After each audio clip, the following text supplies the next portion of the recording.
महाराष्ट्र से स्नेहा राजपूत का सवाल लेंगे। स्नेहा नमस्कार, पूछिए क्या जानना है आपको। Good morning sir. मेरे पास इरकॉन इंटरनेशनल है, 382 शेयर्स है, 258 की प्राइस पे। 258? अच्छा आपने हाँ, आपने स्नेहा 258 कब लिया था ये? जी समथिंग 20 जनवरी उसके टाइम लिया था। मैं स्विंग ट्रेडिंग करना चाहती थी, हाल फिलहाल लेकिन की वो खरीद है? एकदम से फॉल हो गया।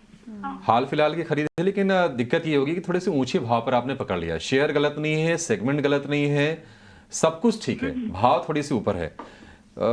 निमेश जी क्या राय देंगे, निवेशित रहें क्योंकि वैल्यूएशंस तो अभी भी उतने कोई हिटअप नहीं लग रहे हैं इसमें?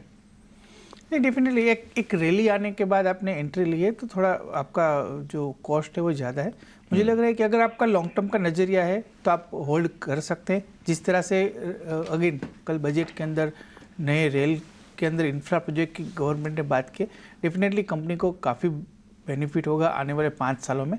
तो अगर लंबा नज़रिया है तो डेफिनेटली होल्ड कर सकते हैं। अगर आपने purely trading point of view से लिया है तो मेरा मानना है कि एक आप स्टॉप लॉस लेवल बना के रखें, यहाँ से कोई भी राइज आता है तो वहाँ पर आप एग्जिट कर सकते हैं। बट ऑल ओवर व्यू जो है कंपनी के ऊपर मेरा बुलिश है। मैं आपको लॉन्ग टर्म के नज़रिए से होल्ड करने की राय देता हूँ।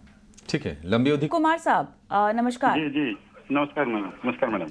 बताइए सर। मैडम मेरे पास है ना 80 शेयर HDFC लाइफ के हैं, 725 की रेट। 225 कहा ना आपने?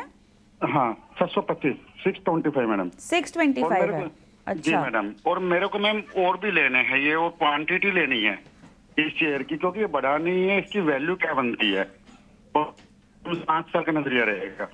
5 साल कहा आपने? चलिए 5 साल शायद मुझे सुनने में आया है। निमेश बहुत ही लंबा नज़रिया है। 625 की बाइंग है, इन्हें और ख़रीदना है।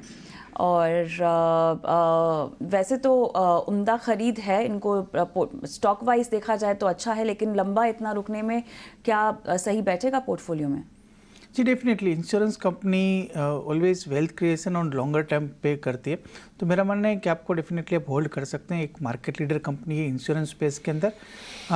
रिसेंटली जो करेक्शन आया, मुझे लग रहा है कि एक बाइंग अपॉर्चुनिटी कंसिडर करना चाहिए, तो ये लेवल से भी आप ऐड कर सकते हैं। वैल्यूएशन वाइज अभी काफ़ी एक अट्रैक्टिव लेवल पे है, तो व्यू करंट लेवल से बुलिश बन रहा है और मैं आपको एक लॉन्ग टर्म नज़रिए से ये लेवल पे बाय करने का रेकमेंड कर रहा हूँ। निमेश, एक जो इंश्योरेंस फॉर ऑल सरकार की मंशा कहें या IRDAI की हम मंशा कहें, तो ये एक बहुत बड़ी थीम है जिसमें हम काम होता है वो ऑलरेडी देख रहे हैं। काफ़ी डेवलपमेंट्स हो रहे हैं इस पूरे सेक्टर में। आप लाइफ की बात कीजिए, जनरल की बात कीजिए, इस ओवरऑल पैक में हम आने वाले वक्त में और प्लेयर्स भी आते हुए देखेंगे।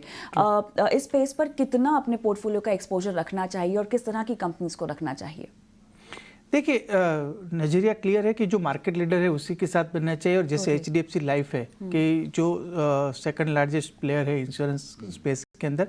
सेकंड थिंग कविता, डेटा ये है कि अगर इंडिया का आप देखें इंश्योरेंस पेनिट्रेशन लेवल, तो कंपेयर टू अदर कंट्रीज काफ़ी लोअर लेवल पे है। तो यहाँ से भी थोड़ा भी मार्जिनल राइज आता है तो बहुत बड़ा benefit in terms of policies जो है वो ये कंपनी को मिल सकता है। यस, तो एक लॉन्ग टर्म नज़रिया क्लियर है इन्वेस्टर का 5 साल का, और मुझे लग रहा है कि ये जो लेवल है वो काफ़ी अट्रैक्टिव लेवल है 5 साल के नज़रिए से। यहाँ से डेफिनेटली आप ऐड कर सकते हैं। लंबा सोचिए, इंश्योरेंस में आपको फायदा होगा। HDFC life